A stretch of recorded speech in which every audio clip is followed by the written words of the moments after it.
Привет, друзья! Вы на канале Swiss Stitch. Меня зовут Ирина. Это канал о рукоделии и вышивке крестом. И это мой вышивальный влог. И выходит он так поздно, потому что я как-то прошлую неделю не особо вышивала. Ну, особо не вышивала.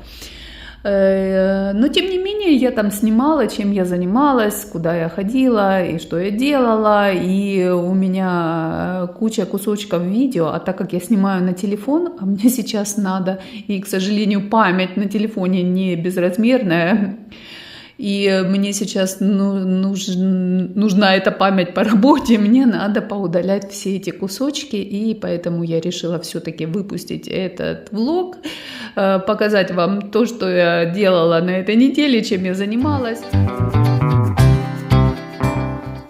Но несмотря на то, что не было очень много вышивки, но было очень много всего разного, интересного, и я надеюсь, что вам это видео понравится. Здесь будет и пэтчворк, и японский пэтчворк, и шитье, и сушение цветов, и природа, и погода, тайминг я, как всегда, оставлю в инфобоксе. Это будет очень интересно, оставайтесь со мной, и я надеюсь, вы не пожалеете.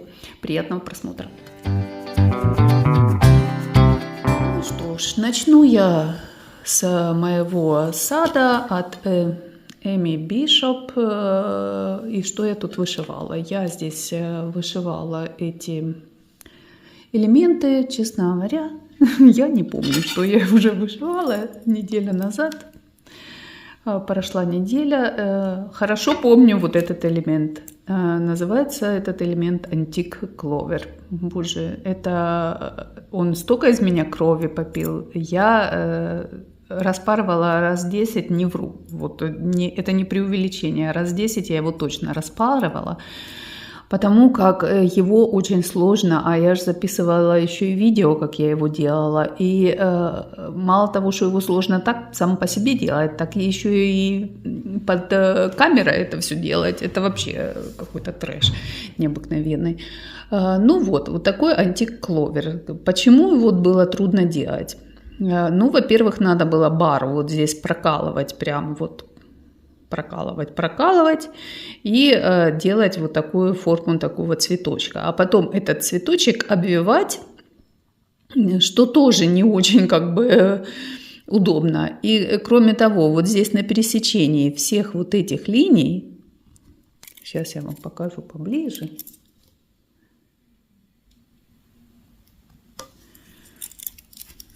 Вот на пересечении, видите, здесь раз, два, три, четыре, все вот эти линии, где они пересекаются, они должны быть независимые друг от друга, они не должны, ну, их надо отдельно друг от друга вышивать, чтобы они двигались. И это было как бы еще то удовольствие, не понравилось мне этот Антик Кловер делать, ну и видно, что мне не понравилось, потому как не очень удачно он мне вышел, ну я уже сказала, все, хватит, больше я не могу, уже 10 раз я его переделала, я и так его, и сяк. Но, скорее всего, этот элемент все-таки надо делать на раме, потому что двумя руками было бы намного легче его делать, я так думаю. И кроме этого я сделала вот такие две мережки. Ну, это вообще очень-очень простая мережка. Вот это козликом обрабатывается, это ниточку перекручиваете, вот эти два столбика и готово. И это несложная тоже мережка, обвитие просто по две ниточки переплетения обвиваете, да, вниз, вверх, ну такое себе, ну ничего особенного, мережки просто делается. И все, потому как я настолько задолбалась с этим античным клевером, что я просто бросила и не хотела даже в эту сторону смотреть. Ну, естественно, меня попустит, и я буду продолжать вышивать этот прекрасный дизайн от Эми Бишоп. The Garden называется. Очень красивый. И надо его доделать. Так, потом, что я еще делала? Я вышила, как обычно, две буквы на моих птичках. Здесь я вышила букву О и букву П. Такая какая-то она хитрая, эта пион. Видите, как она с завитками с какими-то интересными. Я каждый раз беру и думаю, ой, я сейчас сяду и как вышью все буквы. Вышиваю 2 буквы и такая понимаю, что время уже идти спать. И, короче говоря, я откладываю. Так что план 2 буквы в неделю идеальный. Просто мне он это подходит как нельзя лучше. Я уже приловчилась, на изнанке я делаю протяжки, вышиваю, протягиваю, вышиваю, протягиваю. Здесь, видите, даже какая-то большая часть зашивки, вот зеленым, смотрите, здесь светленьким и серенькие вот здесь.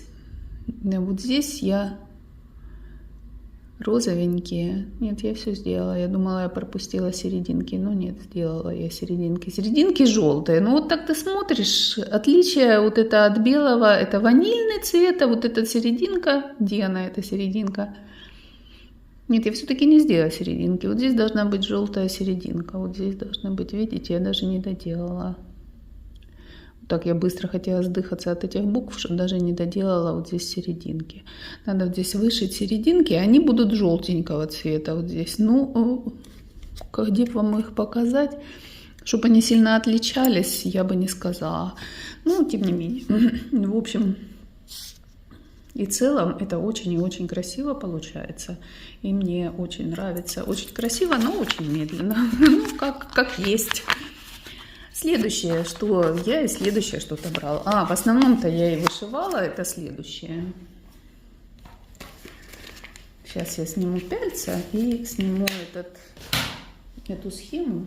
Видите, я схему креплю вот так вот магнитиками. Вот эти магнитики, там мы на соревнования ездили, они магнитятся номера на грудь вот этими магнитиками. Они очень легкие, очень удобные. И вот. Вышивала я этих лошадок, потому как их легко и просто, быстро, и так как много времени у меня вечером не было, а тут берешь и шпаришь одну ниточку, пока до конца не дошел, не меняешь, не надо каждый раз, как вот там на этих буквах 3-4 крестика меняешь, 3-4 крестика. Здесь, ну как видите, такие прям хорошие кусочки зашивки.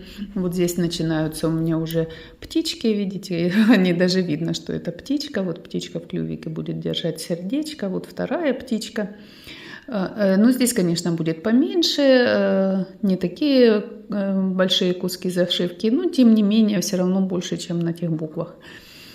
И вот здесь у меня осталось, ну, еще приличненько дошить, вот это конец уже.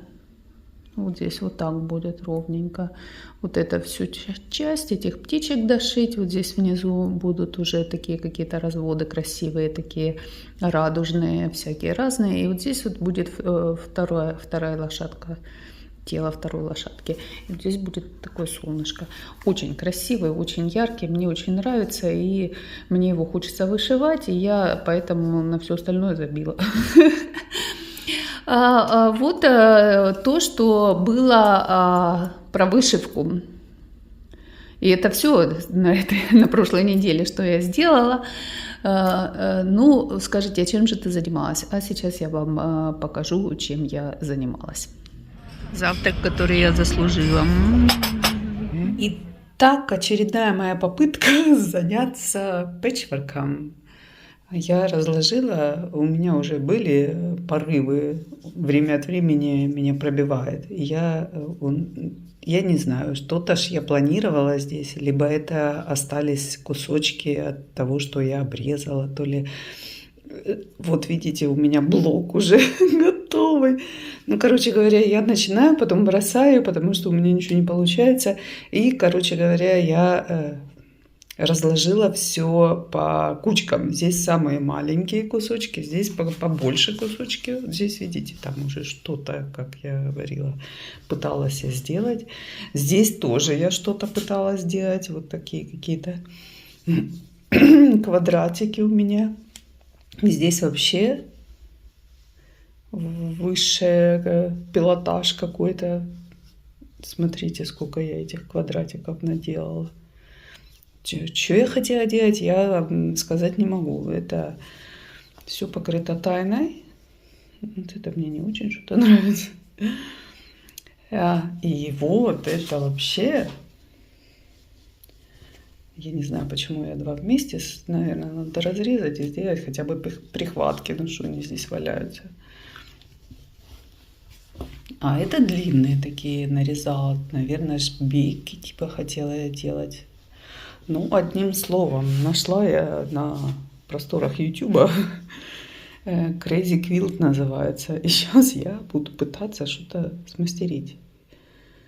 И если вы смотрите это видео, видимо, у меня что-то получилось. Ну, я на данный момент не уверена.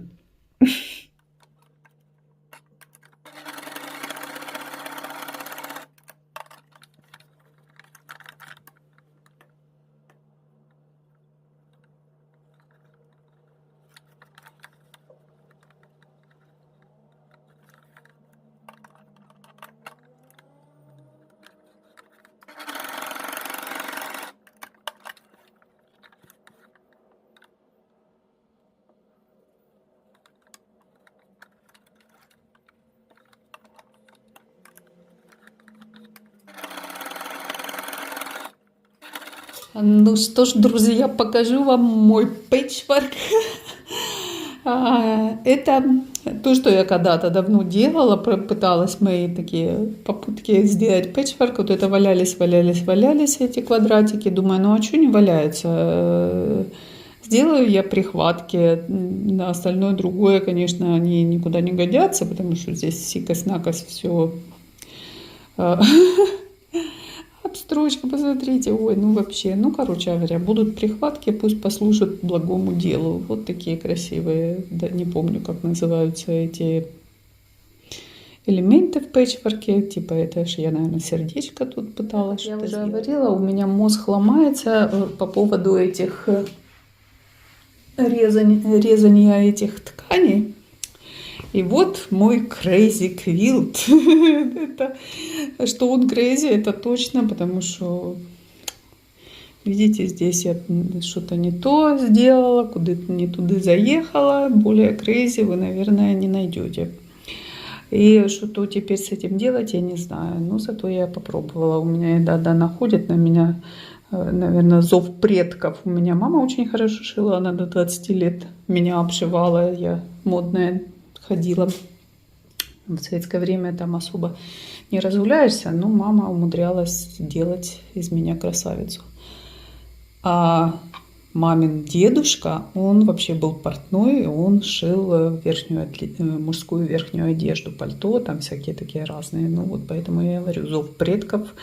Ну, в отличие от предков, у меня что-то руки, наверное, не оттуда растут.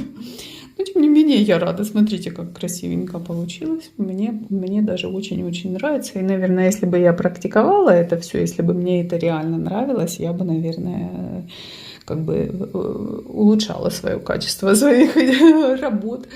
Ну, как я уже говорила, у меня мозг ломается по поводу этого пэтчворка. Я помню прекрасно, на меня очередной раз что-то наехало, и в библиотеке там были типа курсов этого пэтчворка. Бесплатные, ну, только надо было с собой тканюшки принести. Так что я сделала. Я ж подготовилась хорошо. Я в Пинтересе посмотрела, там, что там делают, там красота неземная, и делают такие красивые. А дело было что-то под Новый год. И я вот такие тканюшечки красивые-красивые, думаю, вот они будут вместе очень классно смотреться. Вот такие снежиночки, вот такие беленькие снежиночки. Потом что-то еще у меня там было, и я ж думала, это у меня будет на какой-нибудь зимний какая-то скатерть, по-моему, со звездой, что-то я там хотела, не помню уже. Вот такое тоже туда что-то. Ну, короче говоря, и купила типа летнего варианта. Летний вариант у меня были вот такие тканюшечки, вот такие в горошек очень красивые, такая еще розовая где-то, вот такая была. Ну, как бы, я ж такая подготовленная, я ж по-серьезному к этому делу подошла. Короче говоря, я прихожу, и там эта тетка, она говорит, сейчас я тебя научу. берет эти ткани, ну, по метру я там, наверное, где-то взяла. Херяк, их порезала все такие. Я такая стою. Потом вот эти летние, что я планировала, она мне посшивала с вот этими зимними. Ни в тын, ни в ворота, по цветам вообще никакого соответствия нету. Я так расстроилась. Ну, короче, на этом опыт мой с пэтчворком закончился. Я завязала и решила больше не расстраивать себя.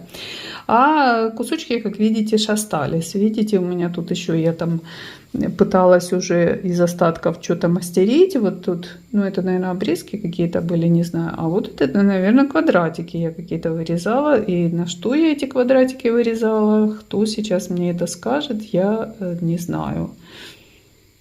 Ну, в общем, такое вот и джинсовые какие-то. Тоже что-то. Ну, а вот это вообще верх мастерства. Далее там еще внутри набитое чем-то. Помню, я возюкалась так долго с этими штучками. Что я хотела делать? Хоть убейся, я вообще не помню, что я там пыталась. А вот это я смотрела, думаю, наверное, что тут здесь, наверное, набивать надо чем-то. Ну, как туда подлезть? Может, тут сюда надо набивать? Ну, короче, не знаю.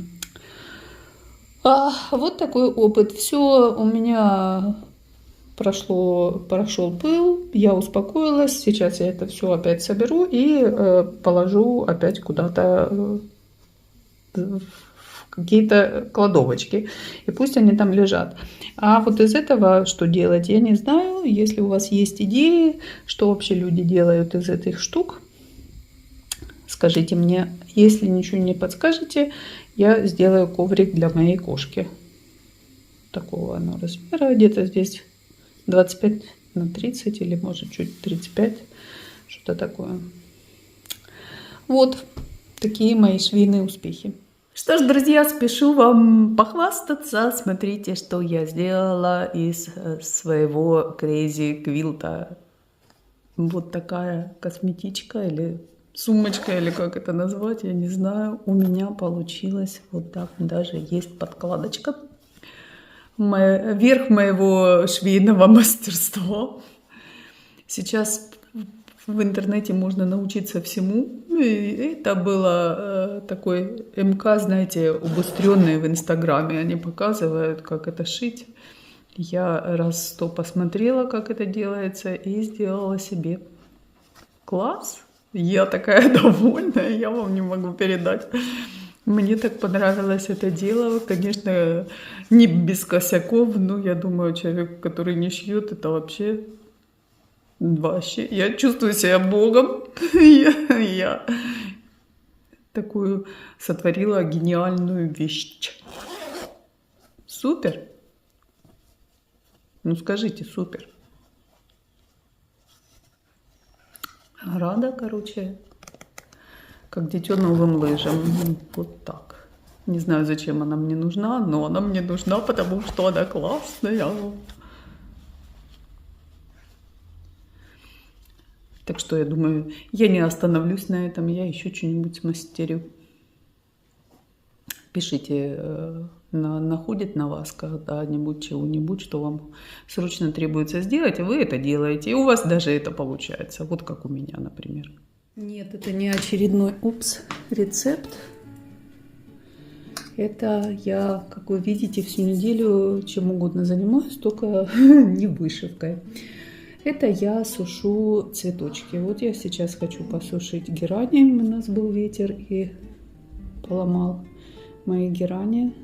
А еще у меня есть у меня вот такие розы меленькие. Вот из таких роз я уже сушила, и у меня вот так получается. Сушатся они в манке. Прикольно, правда? Мне понравилось. И поэтому я хочу попробовать сейчас не только розы, но и герани. И посмотрим, что у меня из этого получится. Надо положить эти цветочки. Я некоторые вниз сложила, некоторые вверх. Вот которые я сейчас буду раскладывать и вниз, и вверх. И посмотрю, какие классно, более лучше получится. И там внутрь засыпается эта манка. И надо, чтобы они были абсолютно сухие. А в противном случае вот у меня были вот эти розочки, что я вам показывала, немножко влажные, и в них там манка внутри. И, конечно, надо выловить всех инсектов, которые, ну, этих насекомых. Так. Ну, так я выложу. Сейчас герань. Это есть бутончики. Бутончики вообще прикольно выходят. Мне нравится. Так, и теперь сверху засыпаем манкой. И оставляем на неделю.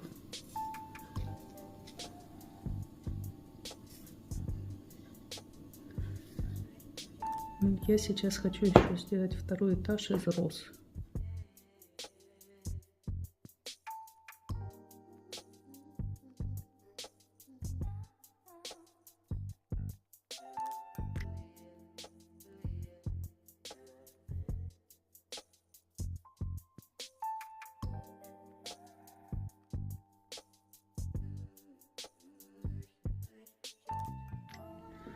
И все это сверху засыпается манкой. Манку можно использовать несколько раз. Я уже ее использовала, эту манку.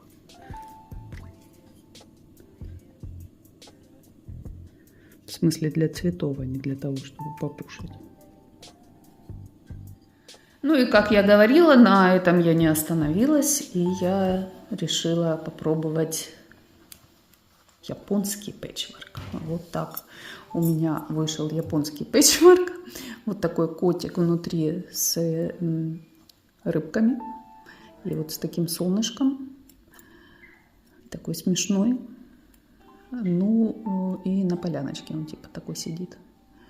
Ну, честно говоря, я так замахалась этого котика делать. Это оказалось не так уж просто. А вот эти детальки, особенно вот эти рыбки, глазки, их пришивать, это, ну, как бы, это все вручную пришивается. Солнышко у меня вообще, ну, как будто дитё 5-летнее пришивала. Тем не менее, я отбила охоту шитья. И теперь я с удовольствием вернусь к вышивке. Вот, если вдруг на вас найдет не вышивон, вы можете легко себя вернуть как бы в русло. Я после этого котика взяла лошадок, и они у меня просто полетели. Я за вечер там, наверное, вышила 500 крестиков, что-то такое. Вот такой, ну, зато симпатяга. Этот кот смешной получился у меня. Вот такие рыбки. Ну, как я сказала, как-то очень трудоемко это делать. Я понимаю, что и вышивка трудоемкая, но это не так много удовольствия мне принесло, как вышивка. И потом я проколола себе палец, что теперь этот палец у меня до сих пор болит.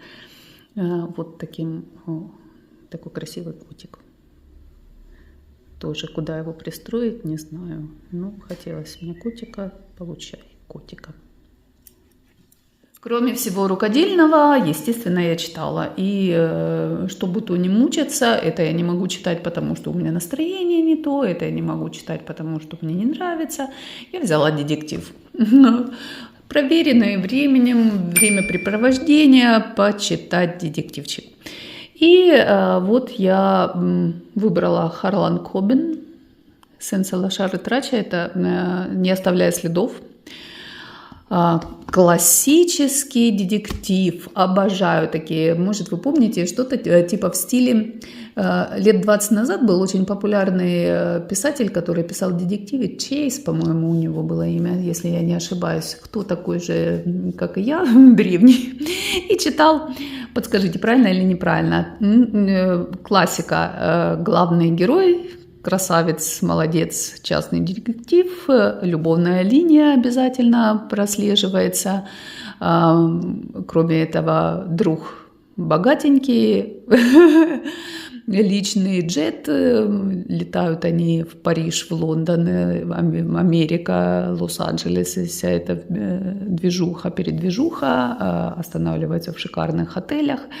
Красивая жизнь. И на фоне любовной истории, на фоне трагедии, там и терроризм, и как это, когда молодых девушек выкрадывают и перевозят на, сами понимаете, какую работу. Вот. Так что читаю, еще не дочитала, получаю удовольствие, просто приятно читать. Мне нравится здесь, в отличие, как я тогда вам говорила о этом The One, в отличие от этой книги, здесь описывается очень хорошо внешность героев, их характер, вот мне это очень нравится. И у меня сразу представление, я могу, как ты смотришь фильм, ты видишь человека, там он блондин, брюнет, он высокий, низкий, он толстый, он приятный, он неприятный, он симпатичный, несимпатичный. Мне это очень нравится. Женщина красивая, некрасивая, там, какая она, европейка, азиатка, славянка. В общем, это, мне это важно. Когда я читаю, мне это хватает. У меня, когда я читала The One, у меня какие-то манекены без лиц были все персонажи. А здесь ты четко представляешь всех своих главных героев. Сюжет постараюсь рассказать вам коротесенько, так, чтобы не спойлернуть. Практически расскажу то, что там в аннотации в начале написано. Короче говоря, в течение нескольких лет детектив Майрон Болитар, это наш главный герой, не имел никаких известий о Терезе Коллинз. Это наша главная героиня, как вы понимаете, с которой у него были краткие, но страстные отношения несколькими годами ранее, и которая, оказалось, растворилась в воздухе. Странные у них там, конечно, были страстные отношения, как свое горе, так сказать, забить. Но, тем не менее, интересно. Поэтому, когда она звонит ему из Парижа и просит немедленно присоединиться к ней, этот звонок застает его врасплох. Майрон решает помочь ей, и женщина в шокирующем признании рассказывает ему о трагической гибели своей дочери. Мириам 10 годами ранее в автокатастрофе. И это только начало. Приехав во Францию, чувак похерил, там у него была женщина в Америке, там отношения сложные, вместо того, чтобы разруливать эти отношения, он во Францию мотнул. На встречу со своим, поехала эта Тереза во Францию на встречу со своим бывшим мужем, известным репортером-расследователем, и она обнаруживает, что мужчина убит, и что она является подозреваемой номер 1 в убийстве.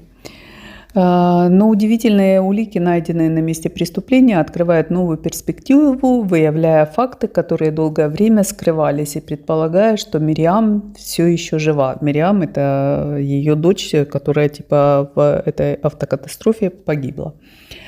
Так вот, этот Майрон и Тереза начинают расследование, чтобы выяснить, что на самом деле с ней произошло, и вскоре оказывается в борьбе с загадочными врагами в стране, где все не так, как кажется, в центре международного террористического заговора. Харлан Кобен с присущим ему мастерством владения механизмами триллера дарит читателям историю с захватывающим дух сюжетом, ошеломляющим темпом боевика и главным героем Майроном Болитаром, готовый на все, чтобы отстоять то, что ему дороже и дороже, чтобы добраться до истины. Очень захватывающе на самом деле пишет. Хочется читать, потому что ведется это расследование, ты не понимаешь, кто, где, что, почему. В общем, Мне нравится, потому что я не могу разгадать финал, потому что вот я читаю, я сначала предполагаю одно, кто убийца и что там случилось, потом выясняются какие-то факты, я кардинально меняю свое мнение, но захватывает и рекомендую от всего сердца. Ну вот, друзья, пожалуй, все, что я хотела, я вам показала и рассказала, кроме одного момента. В конце этого видео я сделаю вставочку, я покажу прекрасные виды. Мы живем на горе, которая называется Сан-Джорджо. Я поднялась чуть выше, и там открывается прекрасный вид на озеро Лугано. Его по-другому. В Швейцарии его называется озеро Лугано, в Италии его называется озеро Черезио. И я прошлась по улочкам поселка. Поселок называется Мериди. Там находится музей, в котором находятся останки динозавров. Здесь когда-то было море, и нашли здесь останки динозавров. Музей сам я показывать, понятно, не буду. Я просто прошлась по улочкам, чтобы вы имели представление о том, как мы здесь живем. И я думаю, это интересно и это очень красиво, поверьте мне. А я хочу вас попросить, если вам это видео понравилось, поставьте лайки. Если вам не понравилось, поставьте дизлайки. Напишите обязательно комментарий. Выразите свое мнение. Это позволяет YouTube продвигать мои видео, потому что я вижу, мой канал замер, подписчикам не увеличивается, так что делитесь этим видео, если оно вам интересно. Пишите, что вы думаете по этому поводу, потому что это стимулирует снимать видео, и если вам нравится, реагируйте, давайте общаться. Я, не очень хочется снимать, когда видишь, что подписчиков не прибавляется, просмотры уменьшаются, и поэтому желание снимать не особо есть. Хотя мне очень нравится снимать, мне очень нравится монтировать и делать видео. Поэтому я хочу услышать вас. Вам спасибо, что услышали и увидели меня. Я с вами прощаюсь и всем, я надеюсь, до следующего видео. Всем пока-пока.